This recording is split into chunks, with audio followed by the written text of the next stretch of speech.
Alright, sorry. Did you say you did want water, didn't you? Oh, it's okay. Yeah, grab me some water real quick. I need to get some stuff into here. That's my card. I know I introduced myself to you at your house, but my name is Lisa Reeves, okay? And I am a detective here at the Charlottesville Police Department. Okay. So before I want to talk to you, I want to make sure you do understand your rights, okay? And that way I can explain to you what's going on and all that good stuff. Do you understand? You understand that? Okay. Today's date is May the 3rd, 2010. The current time is, all right, your first name is George? Yes. Georg.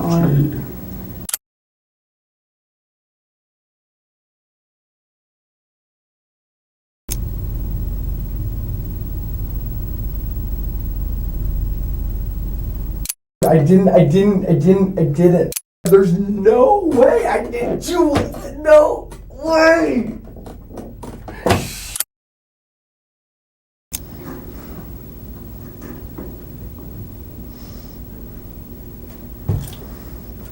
Why did you guys come in and say you were searching for an assault? I never said anything about an assault.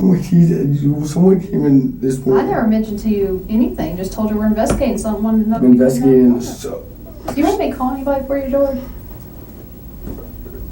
It's an interesting concept to think of how you might respond to what would normally be an easy question, especially during a circumstance where it becomes a terrifying dilemma. We ask that you contemplate this question while you put yourself in George's position, but not before you grasp the context of what brought him to this moment.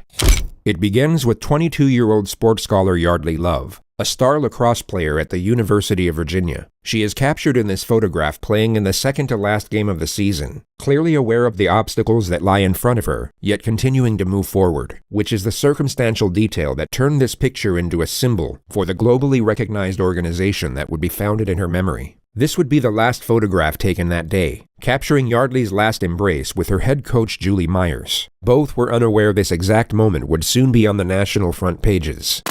On May 3, 2010, at roughly 2:15 a.m., Yeardley's roommate returned from a night out to their off-campus apartment. Upon entering, she saw that Yeardley's bedroom had been broken into, at which point she rushed inside to find her unresponsive on the mattress. She had blood coming out of her nose and severe bruising across the right side of her face. But the most alarming thing was that she wasn't waking up. Her friend called 911, who instantly guided her through the steps of CPR, which was then taken over by paramedics who arrived on the scene 4 minutes later. But their attempts at revival were unsuccessful, and Yeardley was pronounced dead at exactly 2:47 a.m. At 2:53 that same morning, criminal investigator Lisa Reeves woke up to a phone call from the sheriff's office. By 2:59, she had arrived at Yeardley's apartment leading the investigation, and by 3:50, confirmed that she had her first person of interest, which was 22-year-old George Yeardley V, Yeardley's ex-boyfriend, and the next several hours were spent gathering information before she knocked at his front door. She found out that George was a fifth-generation heir to a very wealthy American family, whose roots lay in lumber dating back to the 1900s. He was educated at Landon Prep, a prestigious all-boys private school in Bethesda, Maryland, with annual tuition fees of up to $50,000. George was the star player of the lacrosse team and became an All-American athlete. This led to a full scholarship at the University of Virginia, where he remained a key player in the starting lineup, and where he would also meet, then spark a romance with fellow lacrosse player Yeardley Love. They dated for almost 2 years. Yeardley and Love's relationship was an on-again, off-again one, where they cheated on each other throughout and that tempers flared both ways. What was going on with these two young people? What may have led someone to do what happened? These are just a completely unbelievable set of facts. Everybody watched the relationship. People were really troubled by it. They were scared for her. Nobody knew what to do. Yeardley ended the relationship in 2010, just 2 weeks before graduation. 9 days later, she was found dead in her bedroom. And that same morning, George Yeardley would hear a knock at his front door. He opened to Detective Lisa Reeves, who was dressed in civilian clothing. She introduced herself as a police officer, but mentioned nothing of the crime. She simply stated that she was conducting an investigation that could benefit from his presence at the sheriff's office. George's response was to lethargically put on his flip-flops, then walk over to the passenger side door of her unmarked police car and let himself in. Somewhat bewildered, Lisa got in and drove them to the police station a few minutes away without talking. It was around then when she noticed bruising on his knuckles and cuts on his forearm, at which point George was no longer a person of interest. He was the prime suspect.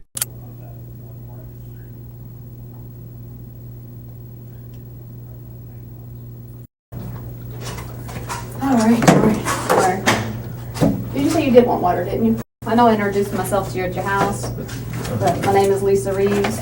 Today's date is May the 3rd, 2010. The current time is, I can't tell on that one, 7:52, My okay? drama papers too. What's that? My drama's papers too, right now. All right, your first name is George. Yes.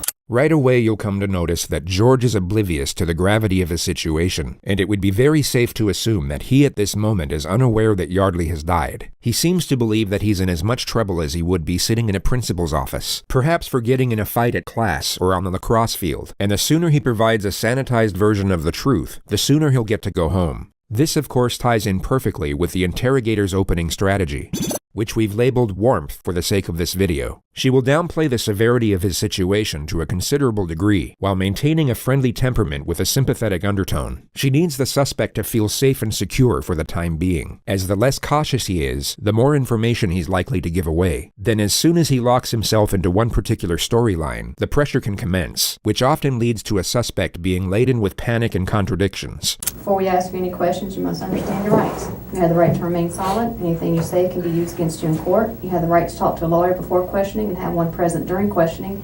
If you cannot afford a lawyer, one will be provided for you. And if you're willing to talk to us now, you have the right to stop talking any time. George has two options here. Option 1 is to remain silent, then allow his father to get him the most expensive attorneys in the country. He would then have years to examine the evidence, evaluate the many options available, and then construct the most self-preserving storyline with world-renowned experts in criminal defense before they present it to a jury. Unfortunately for George, he takes option 2. But before he does, rewatch the flawlessly reassuring manner in which he's given the final piece of the Miranda warning. And if you're willing to talk to us now, you have the right to stop talking any time. Got it? Yep. Awesome.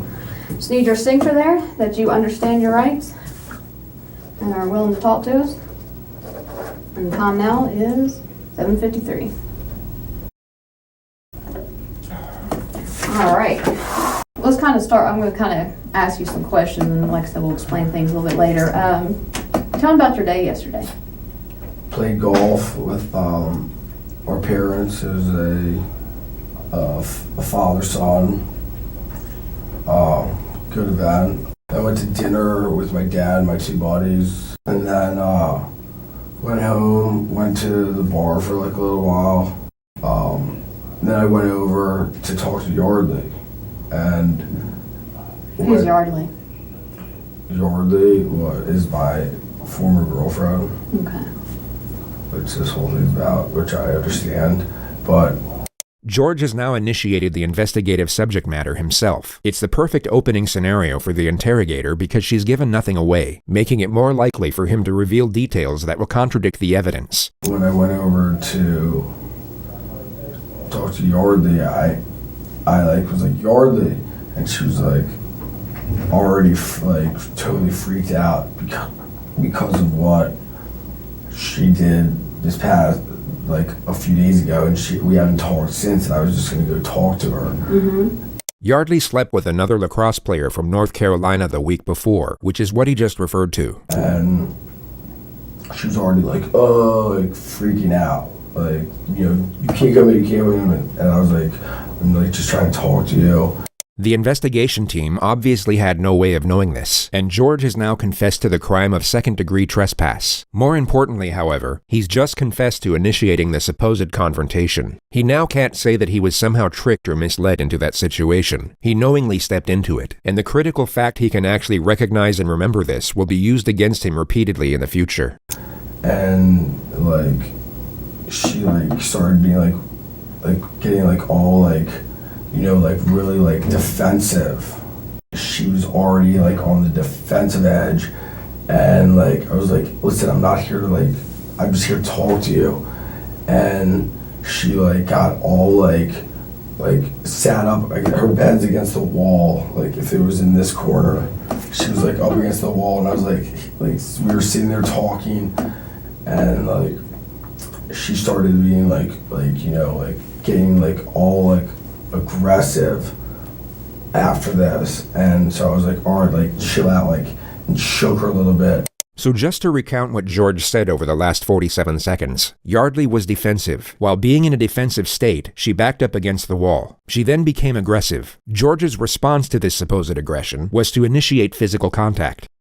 And she started being like freaking out, and I was like, listen, I'm not like here to do anything. I'm here to talk to you about everything that's ensued in the past week. And she was like, and like started like being like, no, like hitting her head, like stop, like she was in the corner, I was sitting on the bed, I was like, stop, like, I was like, Yeardley, like, what the hell, like, we were just gonna talk. So let's go back half a minute and dissect what actually just happened there. And so I was like, all right, like, chill out, like, and shook her a little bit. He will now say the words, and she started being like, then simultaneously mimic a body colliding with the wall. He will then stop himself mid-thought and subtly modify the detail. And she started being like freaking out, and I was like, listen. And she started being like freaking out. He goes from illustrating Yeardley hitting the wall to, as he states, freaking out. And he seems to realize mid-sentence this isn't the best way to explain her injuries, so he changes the detail to buy himself time. And she started being like freaking out, and I was like, listen, I'm not like here to do anything. I'm here to talk to you. He carefully shifts the topic from Yeardley to himself and keeps it there for 8 seconds before attempting to re-explain what occurred in a more self-preserving manner. And she was like, and like started like being like, no, like hitting her head, like. No jury on the planet will believe that Yeardley was voluntarily slamming her head against the wall with enough force to cause fatal brain damage. All George has done here is give away the fact that he knows Yeardley has sustained some type of head injury, and now lied on record about how it was inflicted. I was like, Yeardley, like, what the hell, like, we were just gonna talk, and like, it was not at all like a good conversation, because that's like, she was already like freaking out with just even seeing me there. Okay. What happened next? What happened next, and she just kept hitting her head against the wall while she was sitting on the bed, and I was like, and I grabbed her and I like shook her. I was like, stop, like, we need to, like, and looked at her. I was like, we need to like talk about this. And like, I mean, I was on holding her arms and stuff, but like, I never struck her. I never like hit her like in the face or anything. I was just like, we need to talk. And she was so like, oh, I mean, what's the word? Like, you know, like flopping a fish out of the water, like so, like all this. And I was like, listen, like, I'm not here to like fight with you or like do anything, like, I'm here to talk to you. And like, and she's like, no, like, get away from me. You have to leave, you have to leave, like all this stuff. And I was like, all right, like, fine, like, but like, I want to talk to you after all this. And like, I was like a little bit persistent because of the situation, you know, my former girlfriend who, like, something happened last week, you know, and I was like, all right, like, well, so we were like talking over there, and I mean, somehow I was resting her on the floor, and I was just like, stop, and I was holding her. I was holding her. I was a little bit persistent. I was wrestling her on the floor. All further evidence that designates George as the aggressor. He's completely shut down his ability to argue any sort of self-defense claim. And then the conversation, I could tell, was just like, it was not going anywhere and nothing was happening. And she like went back to bed, and I left. And I went back home. Okay. Phase 1 is now complete. The suspect has unknowingly locked himself into a storyline that will put him away for a very long time. The risk of him shutting down or requesting a lawyer is no longer a primary concern. So the interrogator will now increase the pressure. She will confront him on certain elements that she pretended to overlook before, and the ideal scenario is to cause just enough panic so that he backpedals on previous statements and contradicts himself. All right, so you go over there, knock on the door. Her front door was open. Mm-hmm. Her room door was closed. I knocked, like Yeardley, like, she heard me open the door and went in. All right. Went in where? To her room. All right, straight to her bedroom? Straight to her bedroom, yeah, I mean. How'd you get through the door? Her door or the front door? Her door. Actually, it might have been locked. It was. Yeah, Yeah. Actually, yeah. Just be honest with me. Yeah, How'd no, you get in yeah, the it door? was actually locked. Yeah, because I think I put a hole. Yeah. You punched a hole through the door. Pretty sure, actually. Now, yeah, that Okay. you said that. Yeah. All right. Pretty sure. Why'd you do that? She didn't Well, want to talk to I you? What was guess, she doing? yeah, once I was in her room, she was like very like, you know, like, or like, no, I'm not, like, I don't want to talk to you, like all this stuff. And she was very like, you know, very on edge, like, I don't want to talk, like, I don't want to talk, like, you know. Okay. I was like, listen, like, what you pulled last week was outrageous. Like, I just want to talk to you. Why'd you punch the door then? A very unusual time to interrupt a suspect in such a contentious manner. He was giving away self-incriminating information that could be used to establish a motive. He was doing exactly what the lead investigator wanted. But Detective Ed has now stopped him in his tracks. It's a reckless maneuver at this point in the interrogation, which Detective Reeves is no doubt conveying at this moment through nonverbal communication. She now has to let the suspect respond as to not undermine their position. Because I want to talk to her. Detective Reeves will now bring his guard back down through a reassuring tone and gently guide his train of thought back to his grievances with the victim. She pulls this off in 3 questions. All right, well, continue on. That's fine. Continue on. So you're talking to her and she doesn't want to talk to you? Not really. I mean, we talked though. Like there was parts where we were talking, and then like. Do you know what you're talking about? I mean, about so many different things. Okay. Like what? Like what she did last week. Mm-hmm. Like went to like Carolina. She went to Carolina and hooked up with someone Sunday when we were still trying to figure out things. And I was over there like to talk. Like I was like, this is outrageous, because I was trying to make everything better, and then like, you know, she was very defensive because she knew like how upset I was, because I've told her like through emails like how upset I was like about what she did.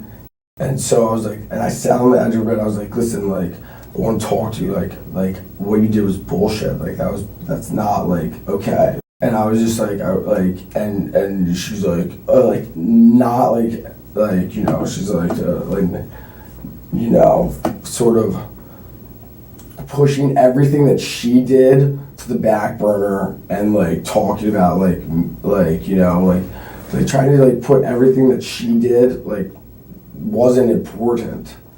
It kept going to the point where she, like, I was like, listen, like, you're like, we have to figure like out what's going on.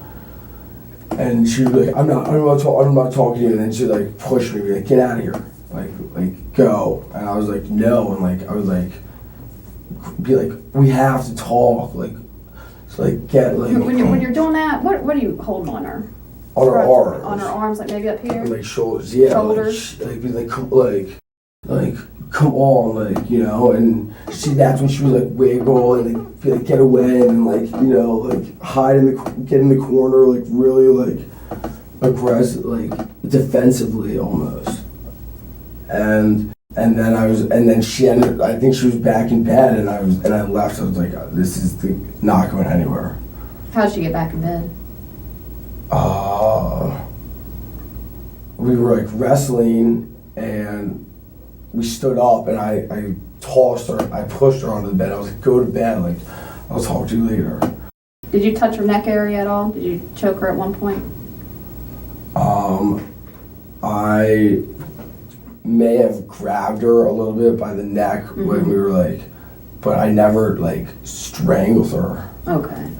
But I mean, during the whole like commotion, you know, like I might have grabbed her neck, but I never was like strangling her. Okay.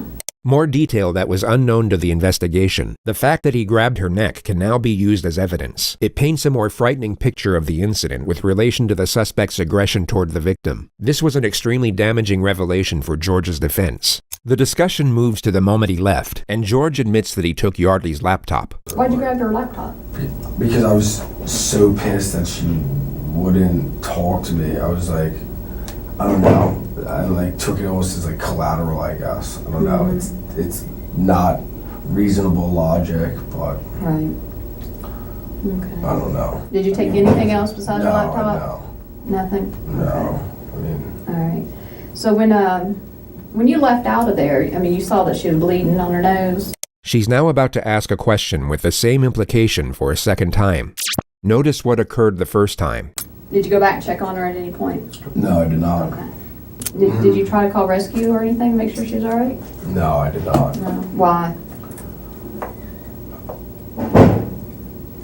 The face of bewilderment, if there ever was one. It's very strange that he's so taken aback by such a question, especially when you take into account the possible outcome if he had actually called for help. One medical expert revealed in the courtroom for the very first time that following Yeardley Love's brutal beating, had George Hughley or anyone else called for help, she might have survived. I didn't think it was like I didn't think that she was like in need of like going to the emergency room.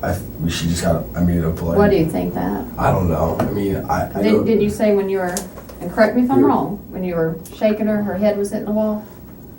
well, that was in the beginning. That was initially when I walked in. Like she was like up in the corner, like saying, get out of here, like, you know, like this. Mm-hmm.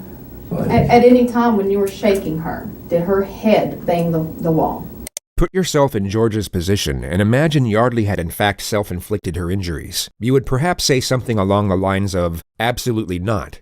I wasn't hitting her against the wall, but like when she's like sitting there in the corner of like if it were like this, and I'm like already like, you know, and I was like what the fuck was that about? Like that's such bullshit that you like do that. Like it's such a like bullshit move. Like would like, you know, like ever like hitting her, like what are you like doing like that? Like Okay.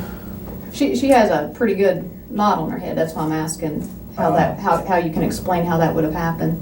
I mean, I don't even know when that a knot. I mean, Like on the side of her head, she's been hit pretty good right there. So I'm just trying to figure out, did you hit her with something? no. Was that no, her head into the wall? never touched her or struck her or anything. Well, you touched her. You had your hands on her. You know, I said never struck her. Okay. So you I mean, I'm gonna go through this one more time, make sure we're on the same page. So you're pretty pissed at her from a week ago for sending you those text messages. Do you have those text messages where she says she, as you put it, fucked somebody?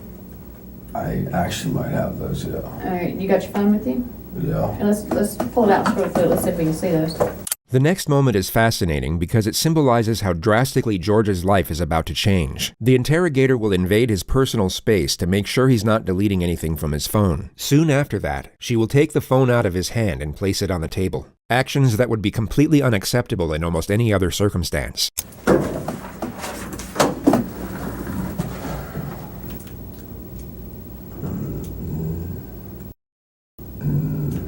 We didn't say them. They were like, I guess what you call like an ongoing conversation, an ongoing like instant message, and it's gone. Okay. I'll use that one. They normally got right in front of her. All right. Let's talk about how you Entered. Yeah. Yeah. I mean, Because to have put your fist through the door. no, she it's actually my hasn't been leg. telling- I'm pretty Is sure your leg? because that's why my leg's like this. Yeah, you're right. I That was kicked your it. leg. Yeah. How'd you get all the bruising on your hand then? This is all from lacrosse. This is all. That's pretty fresh right there. Looks This is all from my lacrosse game on Saturday. on I mean, I wear my Saturday. arm. You can see where my arm pads are. Mm-hmm. Right here, my gloves right here, and that's Even right there, I thought you wore those padded gloves. This is lacrosse. all. This is all the difference. This is all from lacrosse.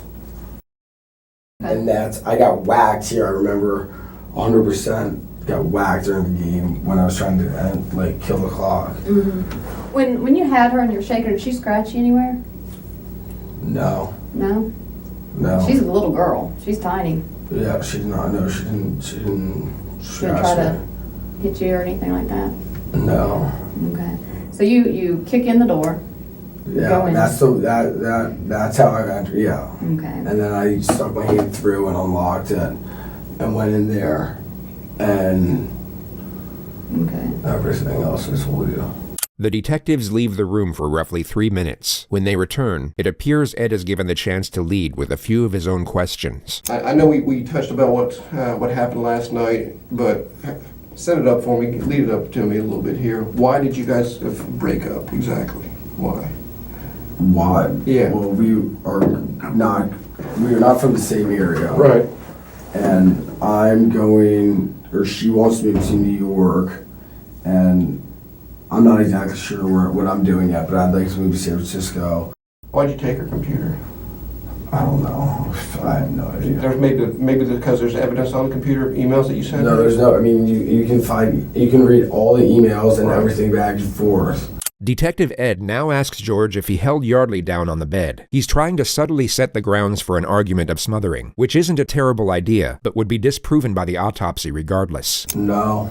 Did you fall down on top of her, rest on the We were ground? wrestling on the ground for like a little bit. Did y'all wrestle on the bed at all? No, I never I shook her. No, I mean just kind of hold her down until she calmed down on the bed. No, if anything that if anything that would have been like on the floor. When we were on the floor, when her nose started bleeding, we were like wrestling around, and that's when her nose started bleeding. Was it pretty noisy when y'all were wrestling around? No, I mean. Was she screaming? No, she was not screaming, actually. I mean, if I'm cracking my head in the wall, I'm going to be saying, "Ow!" Yeah. Yeah, no, I mean, she was not screaming. Yeah. She should have been, probably, I mean, maybe. Yeah. She should have been, probably, I mean, maybe, I don't know. Why do you think she should have? I don't know, I mean, well, she was screaming when I first, came into the room, and she was like, no, I'm not talking to you, get the fuck out of here, all that. But, At any point, before you said you, and this was your words, you said you tossed her on the bed, and then you left. Yeah. All right, at any point before that, did she lose consciousness? No. Okay. What happened after you tossed her on the bed? Did she move? Say something? I mean, I literally tossed her on the bed and turned around and... Tossed her on the ground or tossed her on the bed? And Tossed her on the walked bed. out the door. Okay. So when you tossed her back on the bed, in your mind, she was bleeding, but you said she was bleeding out her nose, and you didn't feel like you needed to call rescue? No. After that, after banging her head and No, shaking her and blood coming out her nose on the floor? No. There's nothing about you missed anything that we want to ask him right now? There's nothing about going to get anything or going, I don't know why I took the computer.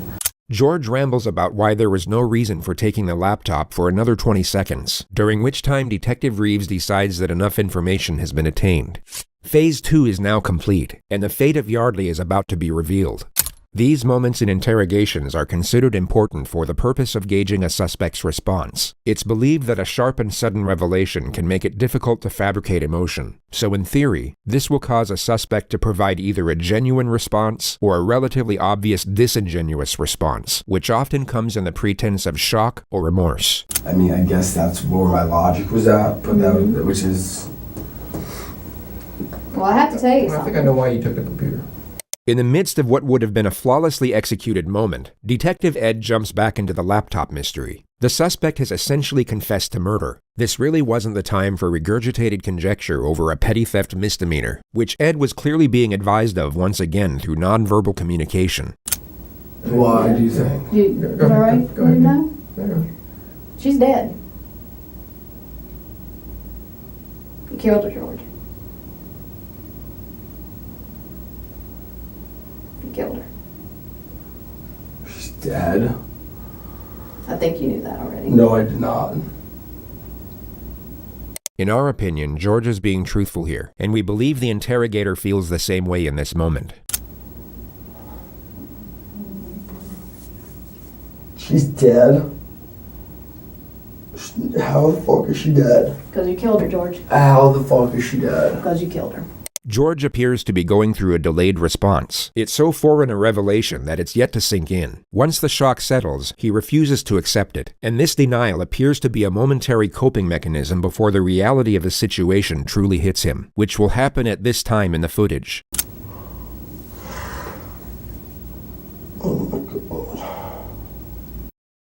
She's dead? Yes. She's dead. Yes. She's dead. She's dead. How? How? I already told you how. You already told us how as well. How is she dead? You just told us. Oh my God.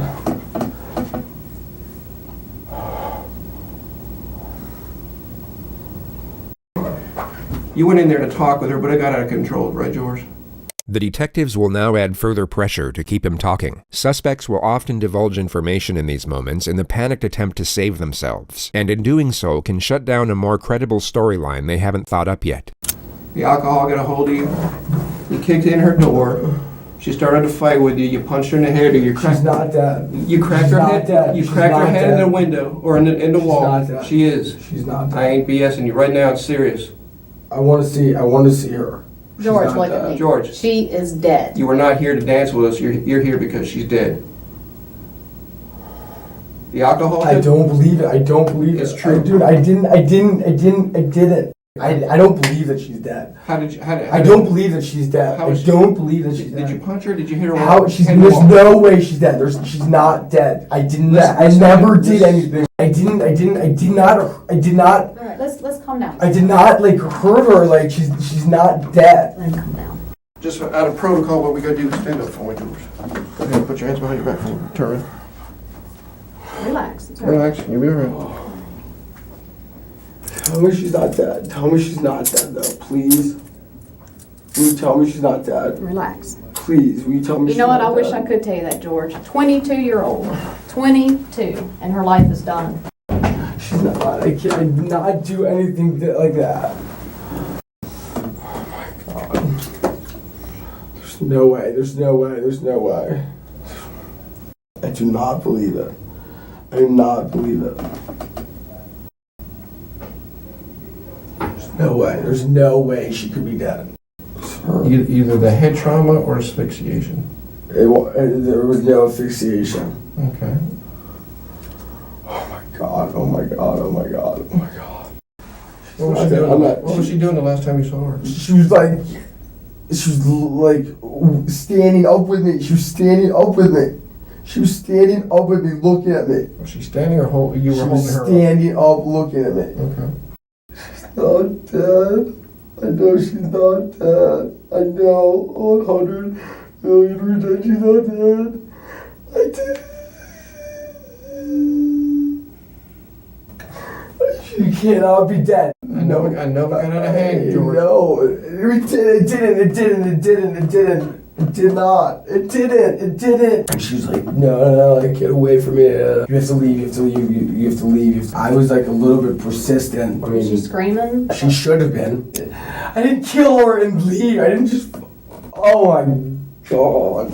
I didn't kill her. I did not kill her. I did not kill her. I did not. There's no way I didn't do it. No way. No way.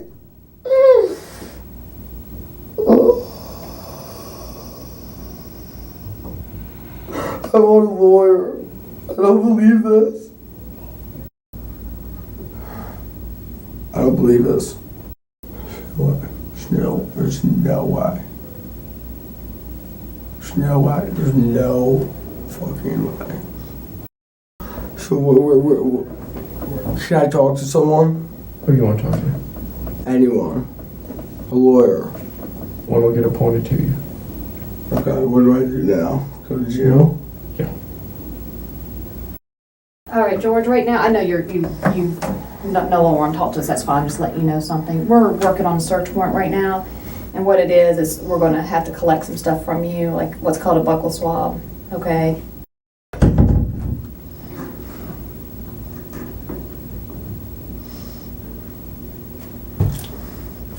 Why did you guys come in and say you were searching for an assault? I never said anything about an assault. Someone came in this morning. I never mentioned to you anything. Just told you we're investigating something. Wanted to know. I'm investigating an assault. Do you want me to call anybody for you, George? At the start of this video, you were asked to think of what you would do in this situation. Really try and imagine what would be going through your mind in this moment, as you might just gain a restorative outlook from both knowing the answer while not having to answer this particular question. But there is of course no possible way you will gain anything close to the newfound perspective George has acquired in this moment, which unfortunately for him is no longer of use. Want me to call your dad? This is, we call it Mom. Your mom? Is that who you'd like me to call? Can I talk to her? Mm-hmm. Can I talk to her? I don't know about that. What's your mom's name? Oh my God. What's her number? 301-96. Okay. How? Did you want me to call your dad? Or just her? She will tell him. Mm-hmm. She can tell him everything. Okay. How?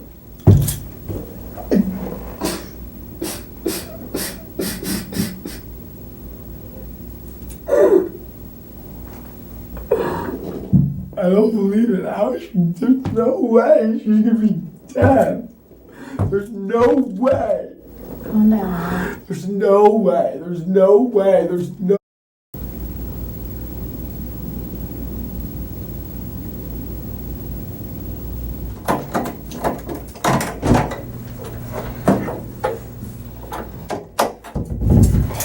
George, go ahead, put your foot down. Oh my God. Yep. These next few moments are a turning point. The leg irons seem to initiate a shift in his constitution, and his denial will completely cease from this point forward. He will continue to ask why and how, but he will no longer reject the severity of what is happening.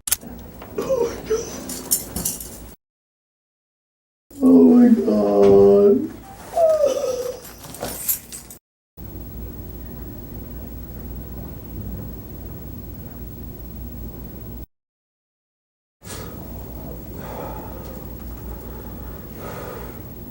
Huh.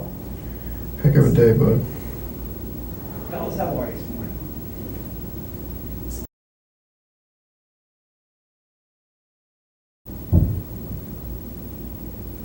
I ain't here the rest of my life. I'm sorry? So I ain't here the rest of my life. In this room? No, jail. I don't know. Not a bad guy, man. Never said you were, bud. Call my mom. I'm sorry? Call my mom. Not right now. Yeah, you do want to talk to her. Now's when you need your family the most, bud. You know? Dude.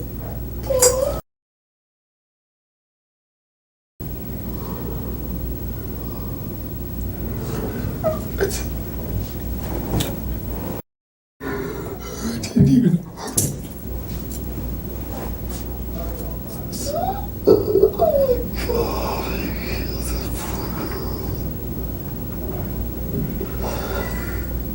George was taken to the regional jail soon after this moment. He would go on to plead not guilty to murder and was held without bond for almost 2 years awaiting trial. It began on February 6, 2012. Well, testimony is now underway in the murder trial of the former UVA lacrosse player accused of killing his ex-girlfriend. For the first time, we have video of Yeardley as he was led into the courtroom. Contrary to his appearance in the days that followed his arrest for the murder of 22-year-old Yeardley Love, he appeared pale, frail, and gaunt. The prosecution presented a case that Yeardley went to Love's apartment that night, busted through her bedroom door, and in some way struck her, causing blunt force trauma which led to her death. We've also learned that on that night, George Yeardley was exchanging what were described as playful text messages with 3 other women. Those messages continued late into the night and even after the alleged attack. Throughout this trial, Yeardley has sat expressionless, almost stoic at the defense table.